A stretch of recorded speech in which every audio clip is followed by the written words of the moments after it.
So, you're new to Monster Cat, maybe Call of the Wild as a whole, or you just haven't set time aside to watch it in a few years. Well, let me tell you about their Halloween specials. They go from Halloween 2017 to Halloween 2021, and there's a storyline connecting each one to the last. But I'm sure you don't have time to watch 4 and a bit hours of mostly music in your day-to-day life, so I'm going to try to explain it all in as little time as possible. So 1, by the time the next one comes around, you'll know all there is to know about it. 2, you won't have to spend a lot of time watching the video. Disclaimer! All lore is subject to change with each new installation to the storyline. This video is only accurate up to the year it was uploaded. Without further ado, let's get started at the beginning with Call of the Wild 175.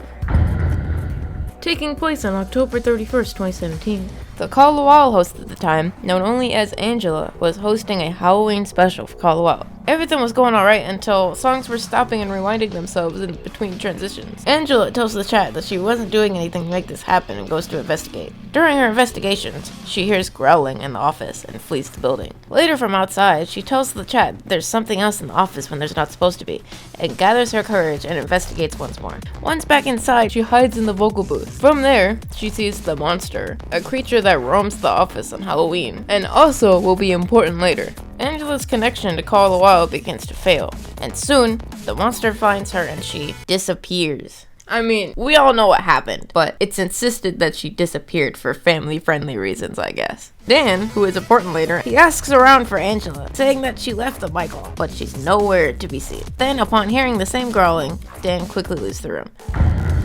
The episode aired on October 30th, 2019. Our main character this year is Dan, the new Call of the Wild host after Angela's disappearance. The episode starts directly after Dan has left the room with the monster. He only had himself and an audio recorder in his possession, and the monster had made its place inside Dan's mind. No matter how hard he tried, all he could remember was the monster's eyes. He couldn't remember how he got there, when he got there, or why he was there in the first place. But he figured because he had the audio recorder and could sometimes hear music playing that he needed to record Call of the Wild. So after collecting the scraps of his memory, he went to go see if he could get a better look at whatever was in the office. After heading to the same room and getting no results, he ventures up to the rooftop to see if he could look down into the sunroof and see it that way. Good news! He saw the monster through the sunroof. Bad news! The window cracked under his weight, so he fell through it and landed inside the building. With the last of his strength, he calls out to the audience to not worry about him and escape while they still can. Then, surprise! He survived completely unharmed. Why? I don't even know, don't ask me. Dan tells the chat that something's in the office and that he keeps hearing things, but also he begins to lose it a little bit. Once he gets all that sorted out,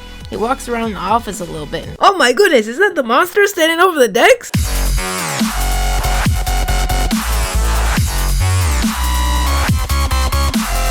That means that this monster is the monster and therefore was responsible for the disappearance of Angela. After the mix is over, Dan appreciates how such a scary monster can make such a fire mix and then leaves before he disappears too. Next year, in Call of the Wild 322, as it is October 28th, 2020. Surprise! There's face cams! We can see Dan now. He tells the chat that this year will be completely normal and he will be interviewing artists and staff alike on the show this year. So, he calls Sabai, and he doesn't pick up. That's not supposed to happen. While Dan's trying to figure out what's wrong, his camera starts glitching out. That's also not supposed to happen. This text is important later. Surprise! There's another protagonist aside from Dan, and that's Josh Rocketman, the person who mixes the Call of the Wild as of recently. Dan calls him up and tells him what happened with Sabai, drawing suspicion to the link he uses to call his set of guests. After making some Among Us jokes about Sabai's disappearance, Dan asks Josh if he could see if the links were working, then moves on to the next guest. Dan calls Holly next, the host of the Monster Cat and Vision Call of the Wilds, and she appears. Yeah, his link works. Wow, that sure is a scary dark room behind her. I sure hope nothing happens in there. Gone for the rest of the episode. Dan calls Josh back afterwards, and they exchange info. Hey, the links are fine, also all the playlists are the entity. Cool, great, awesome. Holly just disappeared, it's definitely the link's fault. But why would it be the link? Go figure it out. Dan calls Dylan Todd, community manager of Monster Cat, tells him what happened to Holly, and oh no, it happens to him too. Dan calls Slippy, tells him what happened to Holly, and oh no, it happens to him too. Dan calls Protostar, oh no, he already has a gist of what's going on. So Dan begins to explain it in more detail, and then the door behind him opens on its own. Proto doesn't believe this for a second, but stays and watches this unfold anyway, just to see what happens. Dan walks up to the door. Hey, there's nothing here. Oh no, there is! Bravo, bravo, encore, encore. Proto still does not believe this one bit. But after Dan doesn't return a short while after, he gets worried, hanging up the call soon after. Josh tries to call Dan again, but gets ghosted because Dan's not there. He's running away from the office, apologizing for everything that happened, and then dropping the camera and running away. Then the entity, a different being than the monster, appears to sign off the storyline until next year. Happy Halloween. And later days. Or wait, cut it. I should probably say nights. Later nights. Yeah, that fits better. Alright, you know what? I'm just gonna find someone else to scare. Taking place on October 27th, 2021, a year after the events of Call of the Wild 322, Dan uses his knowledge of years prior to set up the office with a bell on the door, in case anything is to enter his office. He prides himself on having locked every door, every window, and every possible entrance that anything could enter the office through. He also has Josh on speed dial should he ever need him. 5 minutes in, oh my goodness, nothing's gone wrong yet. Dan is very confident that nothing will go wrong and tells chat that they're worrying for no reason. Until Murphy's Law does what it needs to do and the camera glitches out. Dan notices on the next song and blames the problem on his laptop. Then, in the middle of an exclusive, the song switches to a different one and then back. That's not supposed to happen. So Dan calls Josh, who is already done with them and it hasn't even been 20 minutes yet. Hey, so my camera is glitching out, but that's not important. I'm more worried about how the song just switched to a different one on its own. Like, you didn't do that, right? Nope. So if you didn't do that, then maybe the mix is possessed.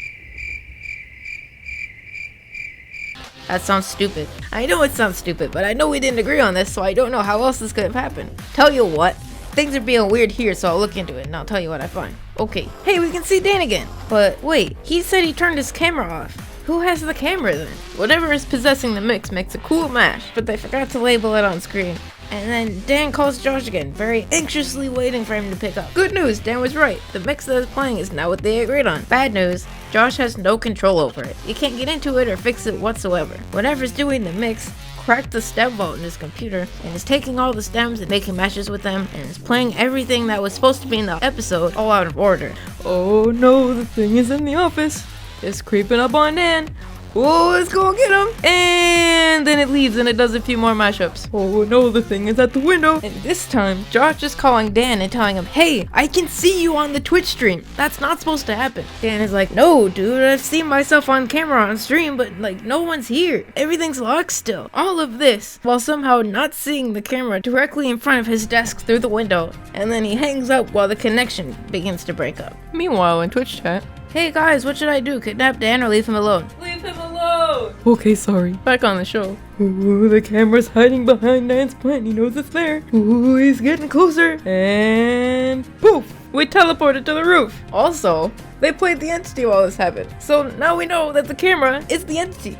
Dan returns and figures he should just sign off because he can't call Josh anymore and he doesn't know what's happening next, so he might as well just... Oh, the lights went out. Then the entity is looking through the skylight and Dan sees it, so he runs away. Now you know all there is to know about Halloween Call of the Wild lore. I plan to make a video about what I think might happen this year and go into as much detail as I have figured out. Then I guess we'll see if I'm right. Also, thanks for watching.